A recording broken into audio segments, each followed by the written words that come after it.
Should you get it or skip it for the refresh 2025 Nissan Murano SV in Everest White over charcoal? This year, we've dropped the V6, which drops 19 horsepower, but we gain 20 pound-feet of torque out of the VC-turbocharged engine, giving us an Aria, but yet turbocharged. I'm Anthony from Hawkeye Rides. I'm going to throw in some pros and cons and touch bases with the competition to see if this is something you should get or skip. The front gets the gloss black on the top with the Murano print that integrates into the tri-LED headlights. The daytime runnings is going to be integrated into the new V-Motion grille, and it's all in the gloss black, and all trims will have that same look. Front parking sensors and a 360-degree reverse camera starts on the SL. Going against competition, this is going to look the most classy and most luxurious. House underneath the hood changes the whole game for the Murano because no more V6, now it's a VC turbocharged 2-liter 4-cylinder producing 241 horsepower and 260 pound-feet of torque.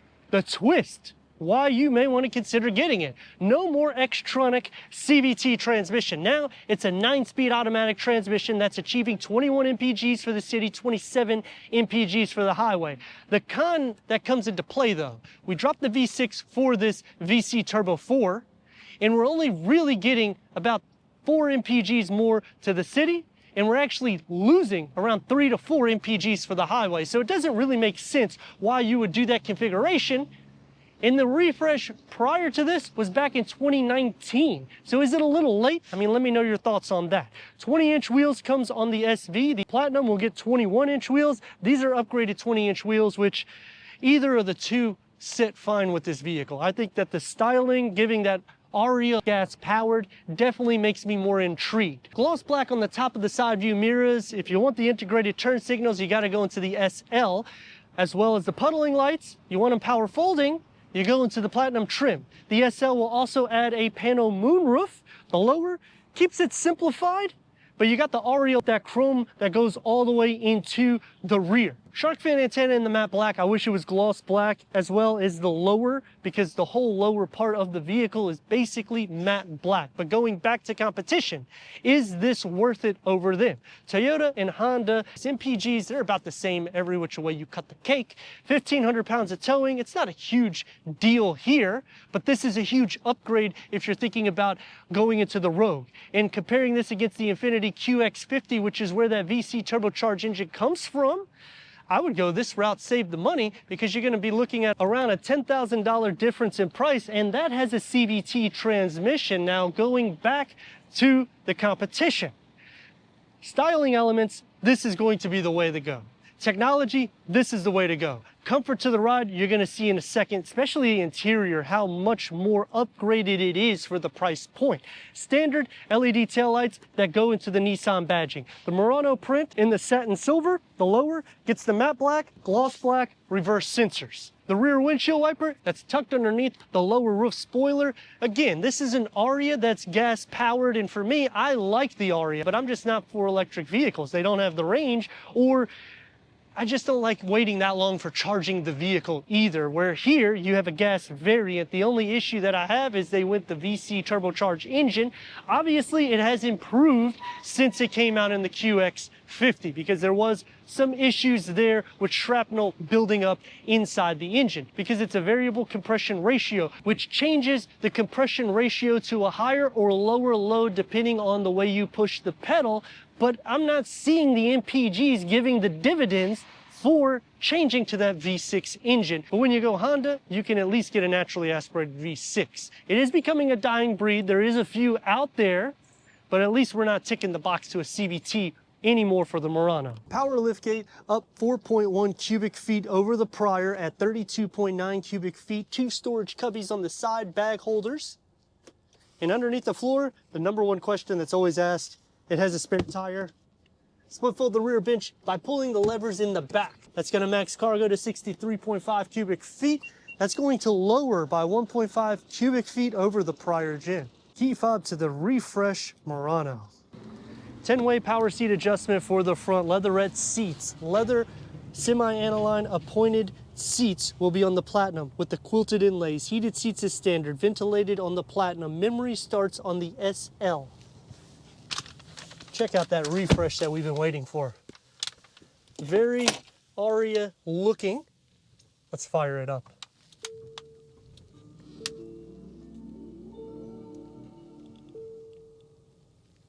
Giving a touch of infinity inside a Nissan.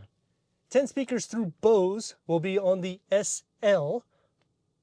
The dashboard circles into the door panel, and two 12.3-inch screens is standard. With wireless Apple CarPlay, wireless Android Auto, Sirius XM, AM, FM, streaming Bluetooth audio. Going to the SL, this also changes to the Google Assist, so you have Amazon Alexa instead of just Siri I. You'll also add the 360L satellite, as well as Nissan connection for your navigation. Put it into reverse. You're not going to get the 360-degree reverse camera. You'll get a reverse camera with full trajectory. So I like that it covers up the whole screen and you have the two different patterns. It makes it look futuristic but very luxurious. On the driver's side, another 12.3 digital reader that can go through an array of different content for the driver. You can also change the whole meter layout, so you can have it kind of traditional or you can go the other way, and you can configure this so you can see all of the different safety settings and different settings in the vehicle. With a multi-function steering wheel, it's a tailored leatherette heated steering wheel, 2-spoke. The gloss black will run into the Murano badging, and you still have a physical button to turn on and off the sound system. And one cool fact, this here, which is your hazard lights. The reason why they haven't integrated that into the infotainment screen is by law they can't. They have to have a physical button. And you still have a physical button right here that's hidden to change the tracks on your sound system. With 6 speakers standard. The Bose is only going to be on the SL and the Platinum. Haptic touch for the dual climate control, which makes kind of a bounce noise, but it does go kind of slow. And if you want it to go faster, just click right here and you can just kind of move it a lot faster, just depending on your needs. Wireless charging pad is standard, 2 USB-C ports. This is coming out of Infiniti QX80, which is amazing that they're throwing in Infiniti parts, they're throwing in the Aria, and you're getting a discount. Driving mode select, you have a total of 3 different driving modes. The glossy black, I mean, I'm okay with it, but let me know your thoughts, because when it gets a little older, it does get scratched up. A full pass-through, this is definitely going to be utilized. It's soft to touch, opens up into a deep storage pocket with a card holder. It is somewhat of a driver-focused setup, as you can see the wall, but it's not bad for the climate control, and everything is still usable for the passenger. Zero gravity seats, so that makes it a lot more comfortable. And a moonroof, you can get that on the SL, as well as the auto-dimming rear view mirror. Headspace, more than enough. And leg space, they carve out quite a bit. Door panel and dash, they do the contrast stitch. They even have this aluminum look that kind of goes into play, and they keep that same pattern that's on the dashboard. Soft touch where it needs to be, one touch up and down for all the windows, and you could probably fit a 32-ounce Yeti right here, as well as your lunch right next to it. Back seats, this is the opening that you have to fit 3 more, but you know, even though this is the SL, you still get an armrest, cup holders, 2 USB-C ports, air vents, storage only behind the passenger seat. The door panel is not going to be stripped of all the materials. You'll have the soft leatherette in this area. You kind of have a little storage for that grab handle. And look how deep that storage pocket is. They just carve out quite a bit of space. Same thing with leg space. Headroom, more than enough. Sliding into the center, basically like the Aria. It's more or less a flat floor. So you're not going to be sharing too much feet space, but if you want to, you can. Butt, leg, and shoulder space. And the same thing with knee space. Overall, I'm just very impressed. 19 horsepower less, 20 pound-feet of torque more.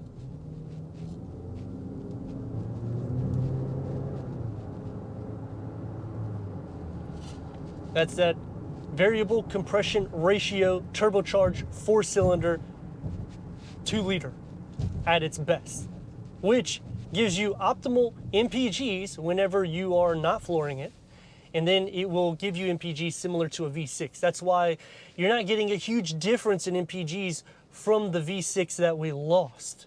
It's going to take me to some pros and cons right off the bat. The pros is you're getting digital screens, wireless charging pad, plenty of USB-C ports, plenty of storage nooks, large cup or bottle holders found throughout, the softest interior in class. The cons is that VC turbocharged engine.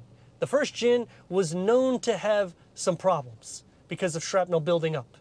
I'm just not a huge fan of it, but this is now a new generation. It came, or it's derived from the QX50, which has a CVT transmission. This is a huge pro here. It's a 9-speed automatic transmission. Zero gravity seats for the front and back seats. They don't even give you that in Infiniti. Going over imperfections in the road, it's smooth. These are 20-inch wheels. Road noise doesn't filter in that much. And even going back to the 2019 variant that had the refresh, 6 years ago, it's always been known that the Murano is the luxury line for Nissan. They do an excellent job. If you want to go a step further, you go into the Pathfinder, and they still have a naturally aspirated V6, where this engine is now in the QX60 for 2025. So just something to think about.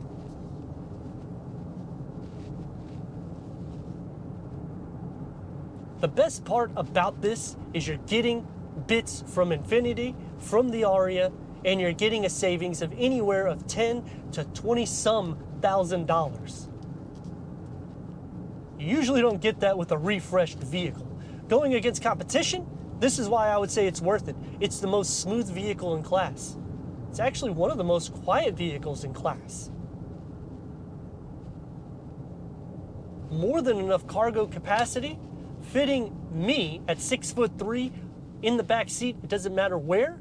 Now, it's not as comfortable, even though there's zero gravity seats. I don't feel like it's zero gravity in the center because it kind of sits upwards, but it's more or less a flat floor. And I feel with these upgrades, years down the road, if you were to purchase one, this is still going to look new, even if they change the design elements to go a little bit more retro, because they kept it so futuristic yet minimalistic, but giving you physical buttons to actually touch things still. So those are good key points. Not a huge fan of the haptic for the climate control though, because these things can go bad. I've had it where my cell phone, I put it on my Infiniti for instance, and it just stopped working completely. I turned the car on and off and it worked. So that is a problem ultimately with these newer vehicles, because if you remember a few years back we had a chip shortage. With that chip shortage, we started producing vehicles that had some little computer glitches here and there because we were trying to pump it out so much because people were wanting vehicles that bad. And because of this, now we have so much technology that if you get into a wreck, it's always like $20,000, $30,000 in order to fix the vehicle because of all of those standard safety features and technology that's encased in the vehicle. Braking on the vehicle is good. It doesn't feel heavy. A turn radius at a stop point is going to be about 2 lanes. I wish it was tighter. Let's rock and roll.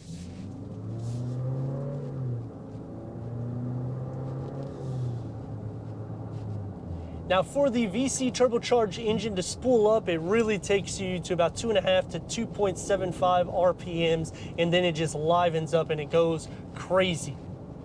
But the times that we're in, kind of wish that they would have offered a hybrid and kept the V6 alive, because they've given so much value here. Dropping the CVT transmission, towing at 1,500 pounds, that's efficient. It's more than enough for the class that it's in. And comparing it against any competition, it's going to outclass it with the standard features, the softness of the drive. For me, I would definitely consider optioning this over the rivals. And now you can be a member to Hawkeye Rides, which gives exclusive benefits, so definitely check that out. You'll get bloopers, rough cuts, and depending on the package that you pick, you can also get shorts. But let me know your thoughts in the comments, and if you're new to the channel, consider subscribing. Check out the next video, merchandise, website, and Instagram. Leave a comment and a like, and I'd like to thank Brandon Nissan for giving us the new 2025 Nissan Murano S for our car review.